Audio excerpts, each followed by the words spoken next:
اسلام لانے کا معاملہ بھی عجیب ہے۔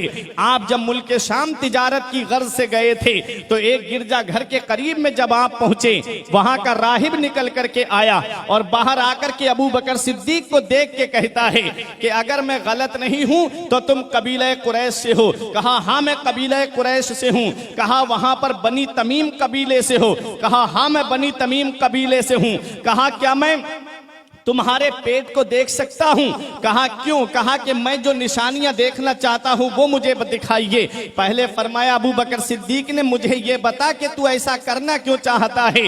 تو وہ ایک پرانی کتاب نکال کر کے لایا اور لا کر کے سامنے کھول کر کے رکھ دی اور کہا کہ میں نے اس کتاب میں پڑھا ہے کہ مدینے والے مصطفیٰ کے جو صحابی ہوں گے جن کا نام ابو بکر صدیق ہوگا، جو نبی کے ساتھی ہوں گے، ان کے پیٹ کے اوپر ایک کالے تل کا نشان ہوگا۔ حضرت ابو بکر صدیق نے جب اپنا کرتا شریف ہٹایا تو آپ کے پیشکم پہ وہ نشانی موجود تھی۔ اس نے کہا کہ تم مدینے والے مصطفیٰ کے ساتھی ہوگے، تم نبی کا ساتھ مت چھوڑنا، تم اس نبی پر ایمان لانا۔ اگر تم میرے یہاں پر نہیں آتے تو میں تم سے ملنے کے لیے مکے آنے والا تھا۔ کہا کہ آپ جا رہے ہو، مجھ سے کچھ اشعار سن کے جاؤ۔ وہ اشعار اس راہب نے سنائے۔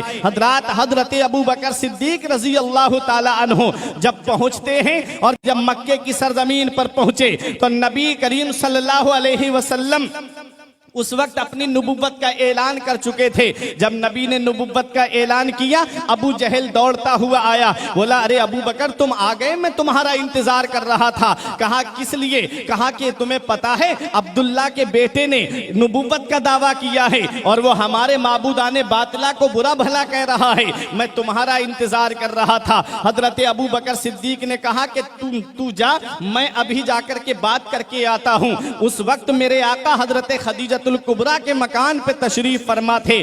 اب آئے حضرت ابو بکر صدیق رضی اللہ تعالی عنہ، آ کر کے مدینے والے مصطفیٰ صلی اللہ تعالی علیہ وسلم کے پاس میں آ کر کے بیٹھ گئے۔ کہا آپ نے نبوت کا دعویٰ کیا ہے؟ نبی نے فرمایا ہاں میں نے نبوت کا دعویٰ کیا ہے۔ اے ابو بکر اللہ ایک ہے، اس کا کوئی شریک نہیں ہے، میں اللہ کا رسول ہوں، یہ بت جھوٹے ہیں۔ مدینے والے مصطفیٰ نے جب اعلان نبوت فرمایا اور حضرت ابو بکر صدیق رضی اللہ تعالی عنہ کو دعوت اسلام دی تو ابو بکر صدیق نے کہا کہ آپ مجھے اپنی کوئی نشانی بتائیے۔ اللہ نے ہر پیغمبر کو نشانی عطا فرمائی ہے، اللہ نے ہر پیغمبر کو معجزہ عطا فرمایا ہے، آپ کے پاس میں نشانی کیا ہے؟ اگر میں اس بات کو آگے بڑھا کے لے جاؤں تو آپ اسی سے اندازہ لگائیے۔ حضرت ابراہیم علیہ السلام کو اللہ نے یہ معجزہ عطا فرمایا کہ آپ کے اوپر آگ گلزار ہو گئی تھی۔ حضرت موسیٰ کو اللہ نے عصے کا معجزہ عطا فرمایا اور ید بیضا عطا فرمایا۔